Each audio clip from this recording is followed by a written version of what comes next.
অবশেষে বাংলার আবহাওয়ায় বড়সড় পরিবর্তন ঘটলো। আজ থেকে বাড়বে আবারও শীতল হাওয়ার দাপট, যার ফলে আরো কমতে পারে তাপমাত্রা। ইতিপূর্বে বিভিন্ন জেলাগুলিতে নেমে গিয়েছে 10 ডিগ্রির ঘরে। অপরদিকে বঙ্গোপসাগরে নতুন করে তৈরি হচ্ছে ঘূর্ণাবর্ত। আবারও কনকনে ঠান্ডায় আসছে ঝড় বৃষ্টি এবং বাংলার দিকে প্রাকৃতিক দুর্যোগ আসছে, পশ্চিমে ঝঞ্ঝাট, যার ফলে কনকনে শীতেই আবারও বৃষ্টির সম্ভাবনা হচ্ছে। সুপ্রিয় দর্শক মন্ডলী, আজ 25শে ডিসেম্বর বৃহস্পতিবার, আজকের দিনের গুরুত্বপূর্ণ আবহাওয়ার খবর। আজ থেকে কিন্তু সরছে পশ্চিমে ঝঞ্ঝাট, তার ফলে আরো কুয়াশা এবং বাড়বে ঠান্ডার প্রভাব। আগামী 26 তারিখ থেকে হতে পারে শৈত্যপ্রবাহ। ইতিপূর্বে কয়েকটি জেলায় কিন্তু হুঁশিয়ারি বার্তা জানানো হয়েছে শৈত্যপ্রবাহের। তো আসুন আজকের বৃহস্পতিবার 25শে ডিসেম্বর সারাদিন আবহাওয়া কেমন থাকবে এবং পাশাপাশি দেখে নেব আগামী 5 দিন ওয়েদার কেমন থাকছে এবং পশ্চিমে ঝঞ্ঝাটের কারণে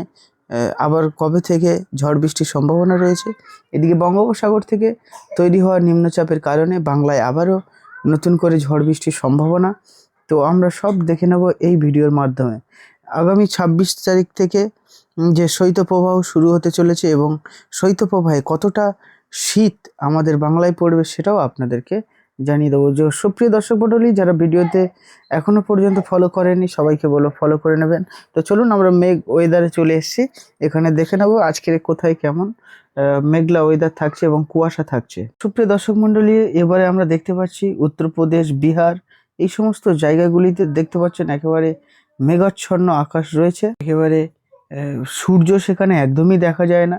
এটা কিন্তু মেঘ বলতে কুয়াশারই মেঘ। একেবারে আকাশ কিন্তু ঢেকে রেখেছে, সূর্যর কোনো দেখা মিলবে না। পাশাপাশি পশ্চিমা অঞ্চলে বীরভূম, মুর্শিদাবাদ জেলা, মালদা, দিনাজপুর, পাশাপাশি বাঁকুড়া, পুরুলিয়া পূর্বে কিন্তু ঘন কুয়াশা লক্ষ্য করা যাচ্ছে। বেশ বেলা ওঠা পর্যন্ত মানে 2টো নাগাদ পর্যন্ত আপনারা সূর্য দেখা না মিলতে পারে এমনটা আবহাওয়া দপ্তর জানিয়েছে। এবং বঙ্গোপসাগর সংলগ্ন এলাকায় যেমন সুন্দরবন, 2 চব্বিশ পরগনা, নদিয়া এই সমস্ত জায়গাগুলি কিন্তু একেবারে সূর্যে মেঘ দিয়ে ঢাকা থাকবে, কুয়াশা দিয়ে সূর্যের কিন্তু দেখা মিলবে না এমনটা আবহাওয়া দপ্তর জানিয়েছে। কারণ বঙ্গোপসাগরে আবারও নতুন করে নিম্নচাপ সৃষ্টি হওয়ার সম্ভাবনা রয়েছে। এর কারণটা হলো যে এই যে ঘন কুয়াশা এবং 26 তারিখ থেকে যে শৈত্যপ্রবাহ শুরু হচ্ছে তার কারণ একটাই, পশ্চিমে ঝঞ্ঝাট। তো চলুন সুপ্রিয় দর্শক মণ্ডলীরা, আমরা একবার দেখে নেব বৃষ্টি ওয়েদারে আজকের কি বৃষ্টি আছে এবং আগামী 5 দিন কি বৃষ্টি রয়েছে তা একবার দেখে নেব। সুপ্রিয় দর্শক মণ্ডলী, বৃষ্টির আগে আরও একটি খবর দেখিয়ে দিই। আপনারা দেখতে পাচ্ছেন আকাশ একেবারে পরিষ্কার। যে পশ্চিমে যে ঝঞ্ঝাটের কারণে যে একেবারে পাহাড়ি এলাকার যে বাতাস, ঠান্ডা বাতাস, শীতল বাতাস, একেবারে উত্তরে বাতাসটা হু হু করে বঙ্গোপসাগরের দিকে ছুটে আসছে, তার কারণে আগামী 72 ঘন্টায় আবহাওয়া দপ্তর জানিয়েছে আগামী 72 ঘন্টায় আরও এর থেকে দ্বিগুণ শীত পড়ার সম্ভাবনা রয়েছে। এর কারণে কিন্তু যে ঠান্ডা কুয়াশা শীতল বাতাস আমাদের অনুভূতিও করছে। দর্শক মণ্ডলীরা, আজকের সারাদিন বৃষ্টি নেই, বৃহস্পতিবার 25শে ডিসেম্বর এবং আগামী 3 দিন বৃষ্টির সম্ভাবনা একেবারেই কম।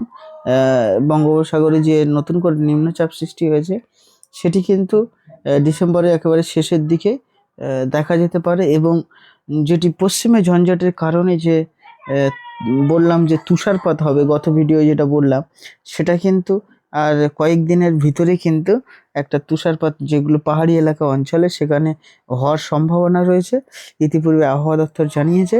কিন্তু একেবারে শুষ্ক ওয়েদার এবং আগামী 72 ঘন্টায় আরও কিন্তু শীত বাড়তে চলেছে এবং 26 তারিখ অর্থাৎ আগামীকাল রাত না পেরোতে পেরোতে শৈত্যপ্রবাহ এবং ঝাঁকিয়ে ঠান্ডা পড়বে এবং সূর্যের কিন্তু তেমন একটা দেখা মিলবে না, কুয়াশায় ভরা আকাশ থাকবে এবং শীত, খুব ঘন শীত পড়তে চলেছে। তো সুপ্রিয় দর্শক মণ্ডলী, আজকে ছিল এই ভিডিও। আগামীকাল নতুন কোনো পরিবর্তন আবহাওয়ায় আসলে আপনাদেরকে জানিয়ে দেবো। যারা ভিডিওটা দেখছেন সকলকে বলবো চ্যানেলটিকে সাবস্ক্রাইব করে আমাদের সাথে থাকবেন। নতুন কোনো আবহাওয়ার আপডেট আসলে সেটি আপনারা আগামীকাল জানতে পারবেন। তো এই ছিল আজকের আবহাওয়ার ভিডিও। ততক্ষণ ভালো থাকবেন, সুস্থ থাকবেন। আর যদি আপনি কোন জেলাতে দেখছেন যদি সম্ভব হয় কমেন্টে জানাবেন। ততক্ষণ বাই বাই, গুড বাই, ভালো থাকবেন, সুস্থ থাকবেন, দেখা হচ্ছে পরের ভিডিওতে।